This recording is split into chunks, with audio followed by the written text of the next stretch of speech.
Cannot run or hide, look at V set up. Look like some spicy red nachos, I eat that up. You wanna rock with the best, well the best is me. You drop shot. What's going on, guys? It's Cracker here, and happy 4th of July for those of us that celebrate the 4th of July. It's kind of like an American holiday, so if you don't, anyway, have a good day. So what we're going to talk about today is something I read and saw it on Xbox Magazine, and Major Nelson was talking about it the other day on Twitter. And it's actually involving the reputation system on the Xbox One versus the one that is on the 360. Currently, you guys know that after you play against somebody, you can go into their actual profile and rate them, not actually rate them, but you can avoid them or prefer them.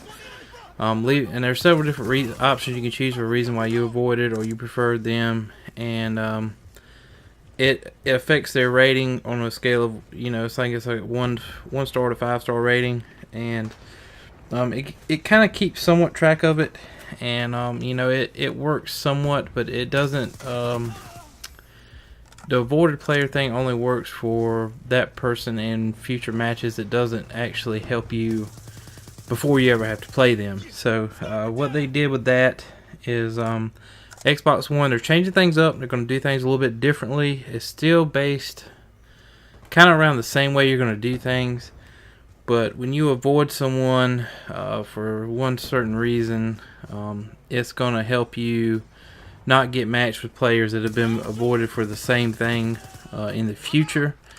Right off, it's not going to be a perfect system. Probably it's going to take a little bit of work, but if it works right, I think it's going to have a lot of good things that are going to come from it, and it's going to it's going to make your gaming experience more enjoyable, which is what they're trying to do. And the X1 is going to be different from the 360. It's going to go on your avoided player, preferred player ratings, and also it's going to go by people that you block or have permanently muted through their profile, and it's going to keep track of that supposedly to match you up with players that are good players and keep you away from bad players.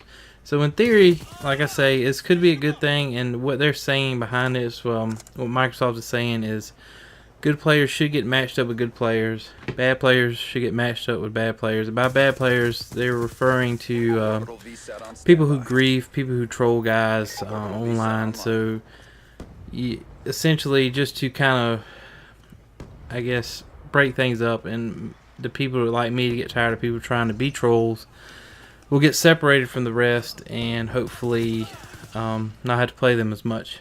And I know you're probably thinking that, well, what if you get a bunch of people to negatively spam you? And by negatively, I mean bring your player rating down to make you get matched up with that. They're saying that there's something in the system that's going to be able to sense that there's a group of individuals, I guess, somewhat essentially attacking you, to make your player rating go down and match you with shitty people again. I'm not sure how exactly that works. They really didn't give any details, but they are definitely working on that.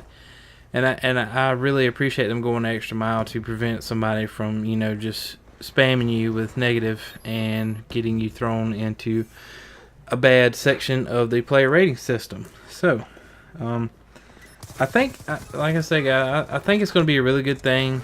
And if you look on screen here, I got Major Nelson. They put up this picture the other day, and it shows just the it's like a little pyramid type thing of how the Xbox One player rating system is going to work.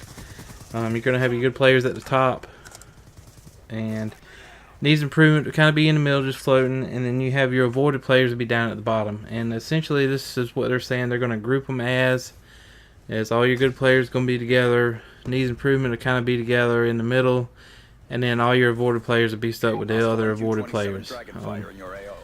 If this system works, it could have a pretty big impact, I guess, on trolling in certain aspects, because once you get avoided so much, then you're going to be stuck with other trolls, and then it's just going to be, I guess, survival of the fittest. I think it's going to be pretty funny to see what happens.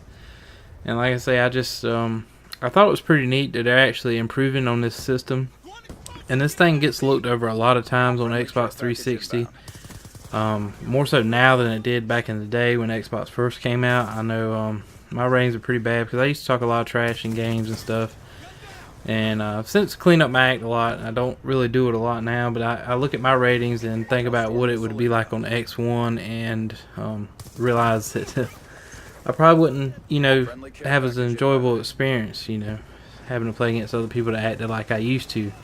Also, this does not impact your friends list whatsoever. Anybody that you choose to play with or on your friends list or whatever, this does not affect anything. All this does is affect public matchmaking and who you get paired with, in matches. And I'm not sure how this is going to work with like the skill-based matchmaking setup on Call of Duty.